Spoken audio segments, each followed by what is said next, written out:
ایک شخص کے پیچھے شیر لگ جاتا ہے۔ وہ جان بچانے کے لیے کنویں میں چھلانگ لگاتا ہے اور رسی سے لڑک جاتا ہے۔ جب نیچے دیکھتا ہے تو کنویں کی گہرائی میں ایک اژدھا بیٹھا ہوتا ہے۔ اتنے میں دو چوہے کالے اور سفید رنگ کے کنویں کی رسی کو کترنے لگ جاتے ہیں۔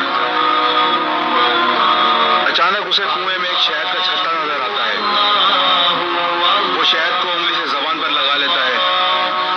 شہد کی مٹھاس اسے اوپر موجود شیر اور نیچے بیٹھے اژدھے اور دو چوہوں کو بلا دیتی ہے۔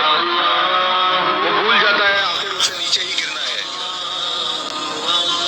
امام غزالی رحمہ اللہ فرماتے ہیں، اس میں شیر موت ہے جو ہر وقت تمہارے پیچھے ہے۔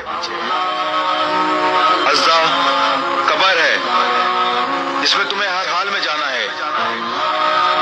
اور دو چوہے دن اور رات ہیں جو تمہاری زندگی کی رسی کو آہستہ آہستہ اتر رہے ہیں۔ اور شہد دنیا ہے جس کو تھوڑا سا چکھو تو وہ تمہیں موت، قبر اور آخرت سب بھلا دیتی ہے۔ دنیا کے پیچھے اپنی آخرت خراب مت کریں۔ اس ویڈیو کو شیئر ضرور کریں۔